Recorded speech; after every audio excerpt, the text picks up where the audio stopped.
नमस्कार मेरे प्यारे दोस्तों। आज के इस वीडियो में हम बजट 2024-25 के मुख्य विशेषताओं पे चर्चा करेंगे कि बजट की विशेषताएं क्या है, इसका उद्देश्य क्या है, इसके पिलर्स क्या हैं, क्या क्या मेन ट्रेंड्स हैं जो आपके एग्जाम में आ सकते हैं। ये भारत सरकार का ऑफिशियल डॉक्यूमेंट है। पहली चीज तो बजट कौन जारी करता है? फाइनेंस मिनिस्ट्री यही बनाती भी है और वित्त मंत्री इसको संसद में रखते हैं। अब आपको पता होगा कि विकसित भारत हमारा एक लक्ष्य है कि भारत को 2047 तक विकसित बनाना, क्योंकि 100 साल हो रहे हैं हमारी आजादी को। तो इसमें चार मेन फोकस हैं। पहले हैं आपके गरीब, दूसरी है महिलाएं, तीसरे हैं हम युवा और चौथे हैं किसान। मतलब चार फोकस क्षेत्र हैं बजट के या विकसित भारत के: गरीब, महिलाएं, युवा और किसान। ये आप ध्यान रखिएगा, कहीं भी आ सकता है ये। अगली चीज है बजट की थीम क्या है। पहली थीम है एम्प्लॉयमेंट। एम्प्लॉयमेंट मतलब रोजगार देना ज्यादा से ज्यादा। दूसरा है स्किलिंग, अर्थात स्किल देना जिससे रोजगार मिले। तीसरा है एमएसएमई, जो सेक्टर है, micro small and medium enterprises, जो छोटे छोटे उद्योग हैं उन पे ध्यान देना। और चौथा है मिडिल क्लास पे ध्यान देना। अभी तक जो भी बजट था ना, उसका या तो फोकस अपर क्लास था या गरीब थे। पहली बार मिडिल क्लास को भी एक थीम बनाया गया है कि इनके ऊपर भी ध्यान दें, क्योंकि ये भी बहुत बड़ा वर्ग है। अब आपकी विकसित भारत की प्रायोरिटीज क्या क्या है? सबसे पहली प्रायोरिटी तो आपकी, क्योंकि किसान है, तो आपकी कृषि की प्रोडक्टिविटी को बढ़ाना। वो कैसे कैसे बढ़ेगी, ये आपके मेंस में ठीक ठाक काम आएंगे, ये पीडीएफ में डाल दूंगा। क्या कर सकते हैं आप? एक तो आप रिसर्च पे ज्यादा से ज्यादा ध्यान दे सकते हैं। दूसरा, जो भी चीज हम बाहर से मंगा रहे हैं, तो हम क्या करें, आत्मनिर्भरता लाएं। जैसे मस्टर्ड है, ग्राउंड नट है, सोयाबीन है, इनमें हम आत्मनिर्भरता लाएं, मतलब देश में ही बने जो भी तेल है। अगली चीज क्या है कि नई नई वेराइटीज लाएं जो क्लाइमेट के हिसाब से हो। जैसे ऐसी हम वेराइटी बना सकते हैं ना जो रेगिस्तान में भी उग जाए। अगला क्या है कि आपका कोऑपरेशन पॉलिसी, मतलब ये जो कोऑपरेटिव हैं उनको डेवलप करें। जैसे कोऑपरेटिव के कारण ही तो आपका दूध का सेक्टर इतना ज्यादा बूम हो गया, अमूल दूध। और जो वेजिटेबल प्रोडक्शन और सप्लाई चेन को हम प्रमोट करें, उसका स्टोरेज अच्छे से रखें जिससे कृषि की उत्पादकता बढ़ेगी।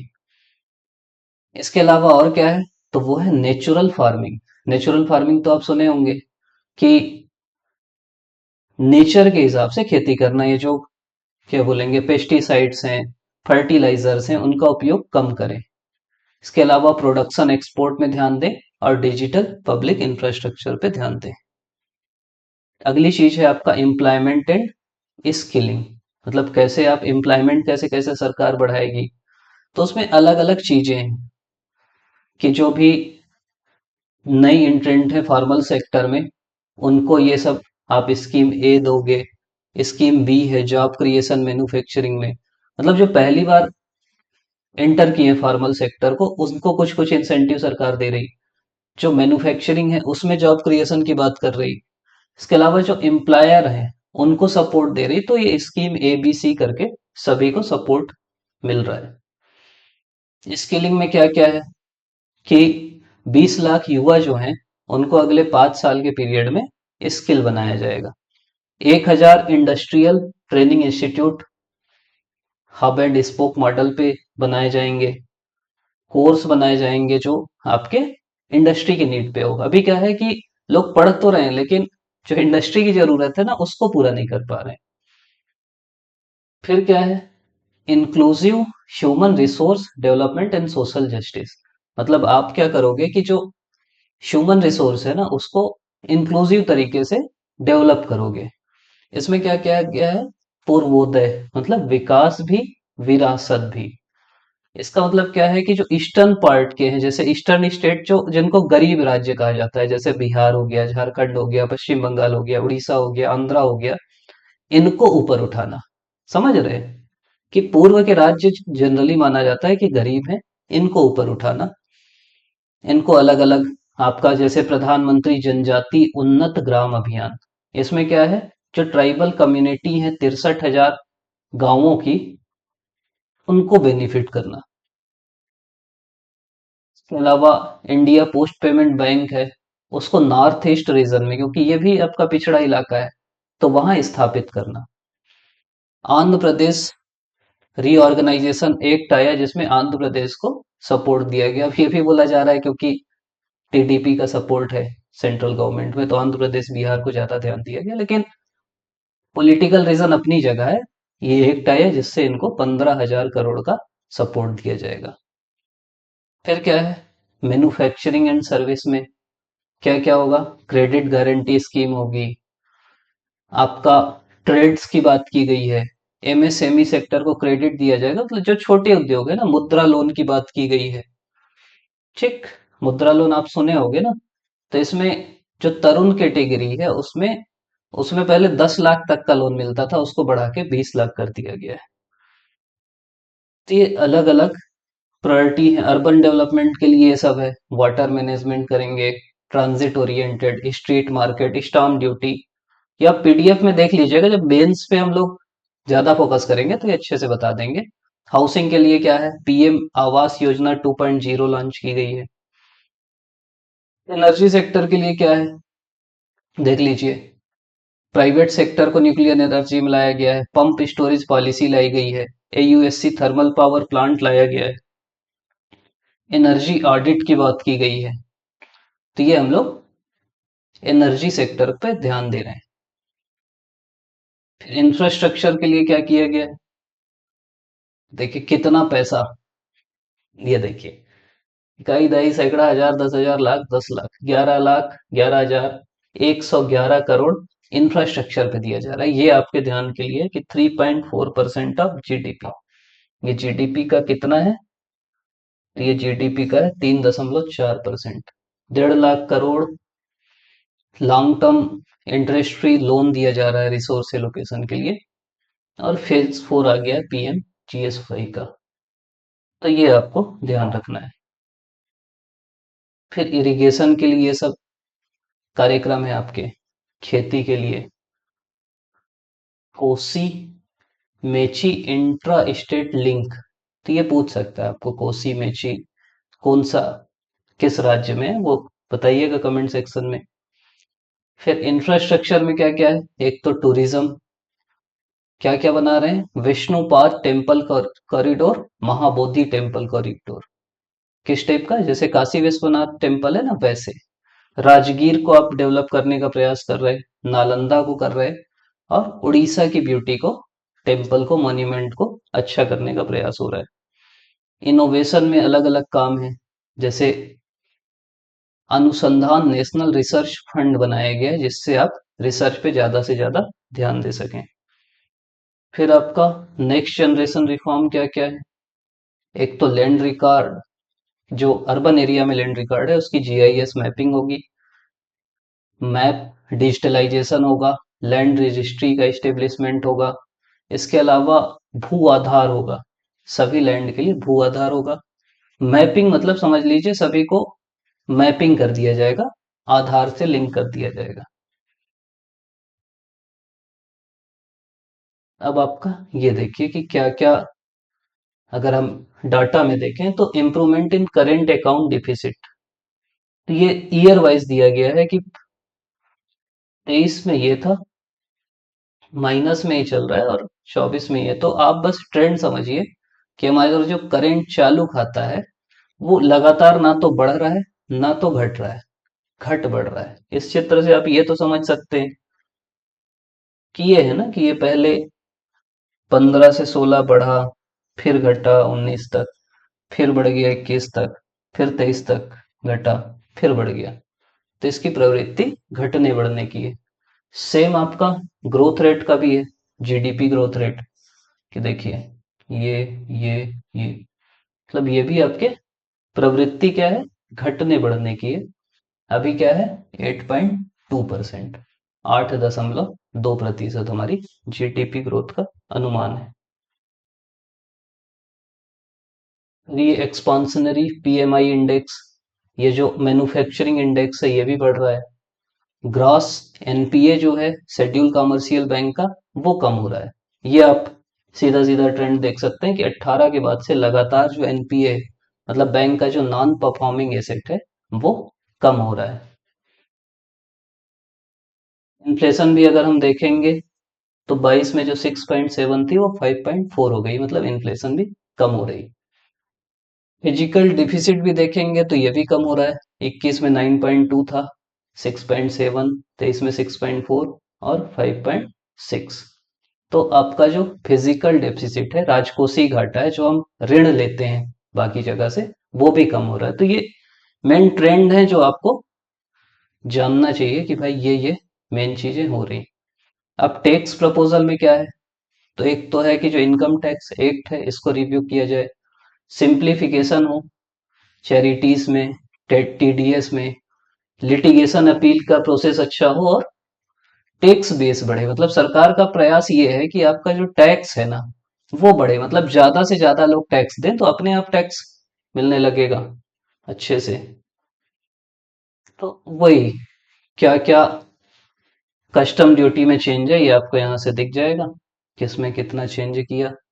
जैसे मोबाइल फोन में रिड्यूस किया गया है 15%। तो ये अलग अलग रेट हैं जो आपको शायद ही आए।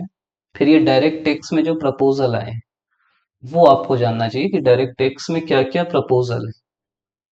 तो रेशनलाइजेशन ऑफ कैपिटल गेन, जो कैपिटल गेन टैक्स था उसको रेशनलाइज कर दिया गया है।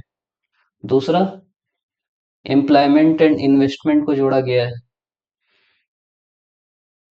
और ये न्यू टैक्स रिजीम है जिसमें आप शुरू में, तो आप अगर 3 लाख तक हैं तो आपको जीरो टैक्स है, 3 से 7 लाख तक हैं तो आपको 5% का टैक्स है, 7 से 10 लाख तक है तो आपको 10% का है, 10 से 12 लाख में 15%, 12 से 15 लाख में 20%, और 15 लाख से ज्यादा में 30%।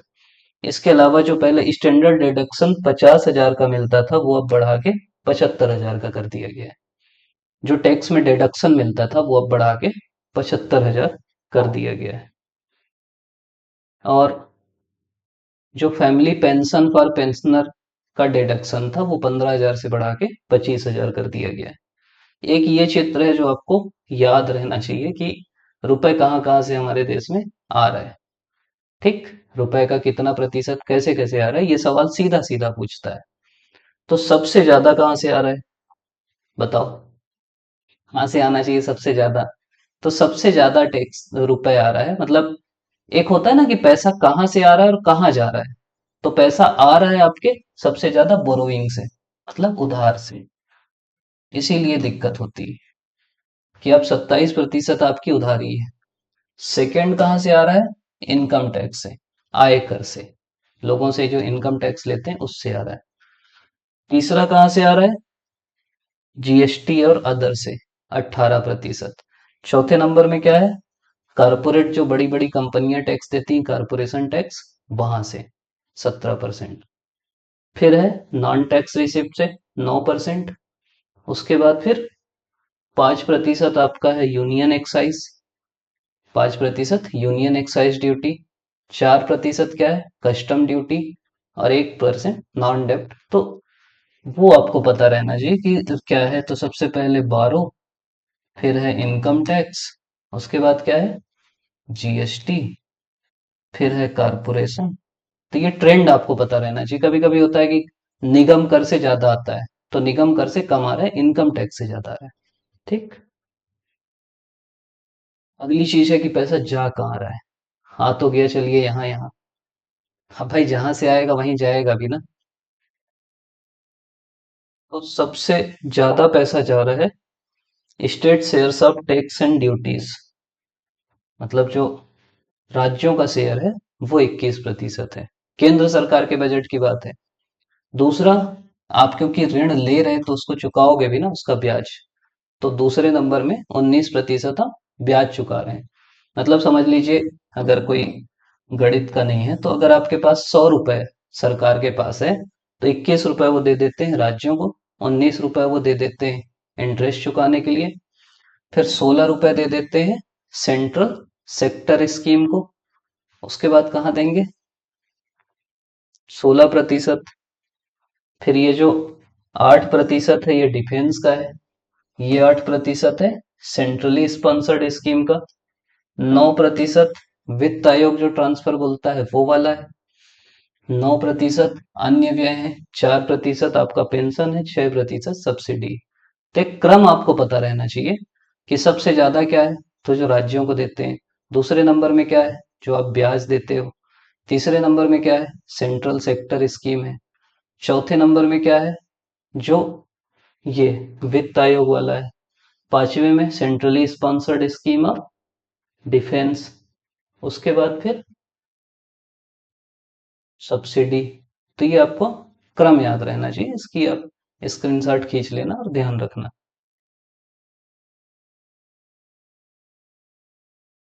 करोड़ में आपको बताया कि कितना करोड़, जैसे डिफेंस में हमारा खर्च होता है 4,54,773 करोड़ रुपए। तो ये आपको इतना याद करने की जरूरत नहीं है। आप क्रम देख सकते हो कि सबसे ज्यादा खर्च किसमें हो रहा है, डिफेंस में। फिर कहाँ हो रहा है, रूरल डेवलपमेंट में। फिर एग्रीकल्चर में। उसके बाद होम अफेयर में। फिर शिक्षा में। फिर आईटी टेलीकॉम में। फिर हेल्थ में। फिर एनर्जी में। तो ये आपका क्रम है। फिर जो बड़ी बड़ी स्कीम है उसमें कितना कितना रुपए खर्च हो रहा है। तो ये बस ये दिखा रहा है कि बढ़ा है कि घटा है। जैसे एमजी नरेगा में पहले 60,000 था, ये 86,000 हो गया है। तो ये आप ध्यान रखना। रिसर्च डेवलपमेंट में 840 से 1200। तो ये आपको करोड़ रुपए जो है, 1200 करोड़ रुपए, 86,000 करोड़ रुपए। न्यूक्लियर पावर प्लांट में बहुत ज्यादा वृद्धि हुई है। पहले 400 करोड़ था, वो 2,200 करोड़। आपके पीएलआई फॉर फार्मास्यूटिकल में भी वृद्धि हुई है, दोगुना हो गया है। सेमीकंडक्टर में 3,000 से 6,000। तो आप ये समझ सकते हो कि सरकार का फोकस कहाँ पे। सोलर में 5,000 से 10,000 करोड़ रुपए। तो अलग अलग फोकस है सरकार का। फिर आपकी रेवेन्यू रिसिप्ट का ग्राफ है कि कैसे कैसे बढ़ रहा है। तो जो रेवेन्यू रिसिप्ट है लाख करोड़ में, ये 23 लाख, 26 लाख, 27 लाख, और अभी 31.3 लाख करोड़। ठीक। ये लाख करोड़ में है, ठीक। रेवेन्यू रिसिप्ट मतलब आपका लगातार बढ़ रहा है। लेकिन कैपिटल रिसिप्ट 18, 18.7, फिर कम हुआ, फिर कम हुआ। लेकिन कैपिटल रिसिप्ट पिछले 3-4 साल में घट बढ़ रहा है। ठीक। एक्सपेंडिचर की अगर बात करें, तो जो राजस्व व्यय है, रेवेन्यू को राजस्व बोलते हैं, तो राजस्व व्यय भी लगातार बढ़ रहा है। और इफेक्टिव कैपिटल एक्सपेंडिचर की बात करें तो ये बढ़ घट रहा है। तो ये ट्रेंड बस आपको, रेवेन्यू लगातार बढ़ रहा है या घट रहा है, और ये जो कैपिटल है वो बढ़ घट रहा है, और रेवेन्यू लगातार वाला है। तो ये आपका बजट का जो मेजर फीचर था वो है। ये मैं सीधा सीधा गवर्नमेंट का डॉक्यूमेंट, क्योंकि आप लोग जनरली पढ़ते नहीं, तो एक बार देख लोगे इसलिए लिया है। हम लोग एक आध वीडियो लाएंगे जिसमें आपके एग्जाम के लिए जो भी जरूरी फैक्ट्स हैं, जो सीधा सीधा पूछ सकता है वो रहेगा। ये आपके प्री में भी काम आ सकता है, मेंस में भी। और एक पता तो रहनी चाहिए, भारत के नागरिक हैं तो ये पता रहना चाहिए ना कि भारत के बजट में क्या क्या है जो सरकार बता रही। तो इसलिए ये वीडियो था।